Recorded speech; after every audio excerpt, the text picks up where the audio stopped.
I told people, some people say I'm good at marketing. I said, this man's better. Well, that depends on who you ask. My opinion. See, there you go. I think you're the marketer of 2017. And now they make you one and me one. Who's going to determine who's one? We were talking earlier about marketing techniques. Yes. What's your philosophy that's made you stand out from the crowd? My philosophy that make me stand out for the crowd is I do it my way. I trust and believe the way I'm doing it, and I'm just doing me, so it ain't no big deal about it. So when people throw hate at you, what's the proper response for somebody listening? The proper response for somebody listening is, as long as they don't stop you from doing what you do, don't worry about it. What if they have haters? If they're going to have haters. Anytime you're in the limelight, you're going to have 50% of people like you and 50% that don't. You're not going to please everybody.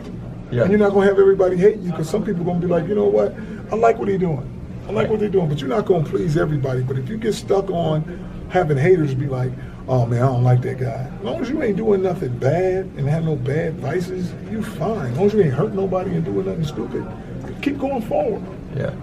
For people listening, one of the questions I've had, the philosophy of how you've raised your sons. Right. How's it different from the crowd? It's different from the crowd on the way. Every parent is different. Some of them are the same. But if you believe in the way you parenting your kids, stick with it. Yeah. If it's good. How did you do it differently? I did it differently. It's not even differently.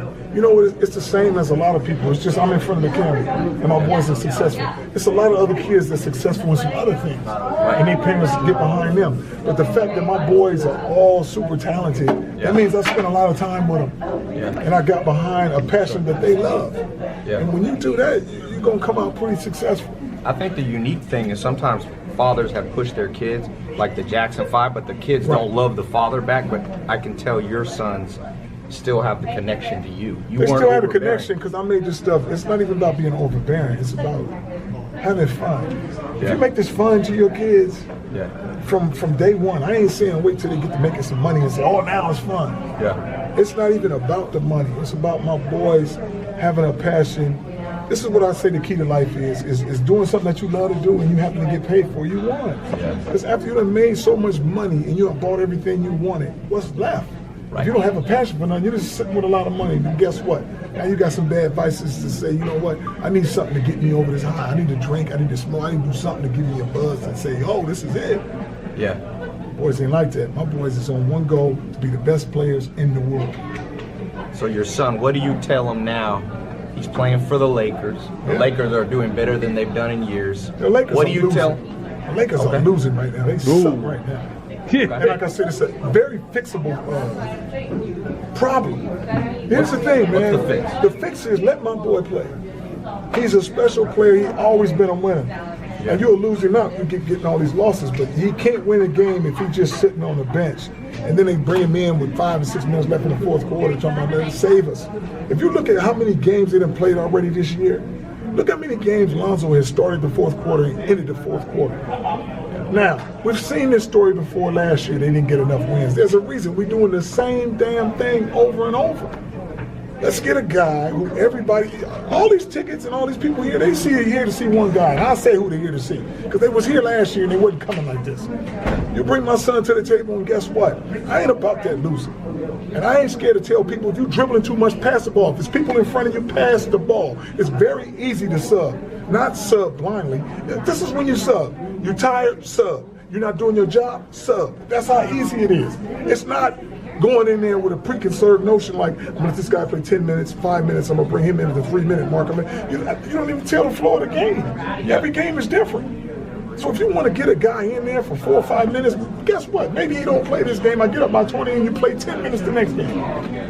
So don't get stuck on, here's what everybody's saying, the kids are young. Okay, I want the young kids.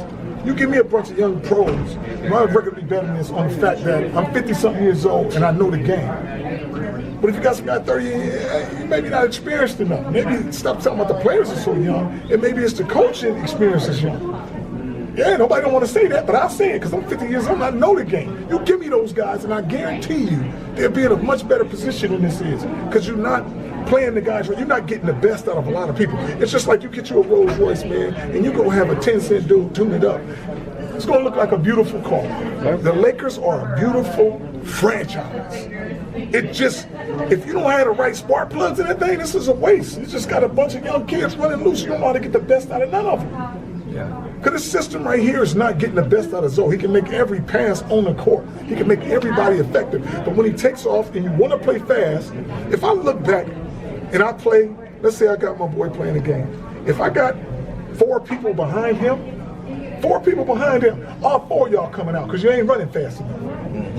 Why are you jogging behind him? Talking about we get ready to set up a play. Sprint to the end so we can throw the ball ahead. If we want to play fast, we want to play slow, walk up, man. They got 12 different people taking the ball out. I only need one guy taking the ball out. And you know which one that is? Whoever the slowest one on the team take the goddamn ball out. But you're not going fast. It's very simple. And now I don't have these 4 guys. Every time they score a bucket, I don't have who gonna take it out this time. Who gonna take it out next time? I can fix all this stuff, man. Just play around my boy. He's been successful all his life. Now to get here, and the thing they want to say is, oh, he's a rookie. Oh, we different up here. This is the NBA. It's freaking basketball. Yeah. It's not that hard. Yeah.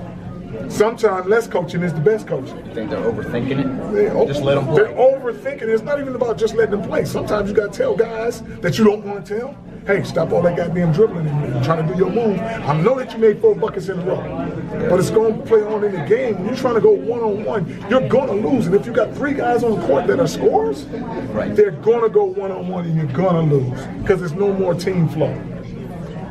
And I'll tell you what, you got 2 guys playing against each other. You got Brandon playing against, what's that other boy named number 0? Kuzma. Kuzma. Because they both trying to get their points up. Yeah. We're both trying to get their points up. Win or lose. The last question that I have for you. Most definitely. Do you have one? If you had to leave a 1 paragraph for the world of advice that you've learned in life, what's that 1 paragraph say? The 1 paragraph I would say is whatever you do, you got to suffer the consequences, whether it be good or bad. But do you. Do you. If you're a killer or a mason, don't try to be, when you get caught, be soft now. If you're gonna be true to yourself, whatever you do, and suffer the consequences. Some of them are good, some of them are bad, but to be true to yourself. Tell them about that big baller brand. And he's a good Big friend. baller brand. With the social media.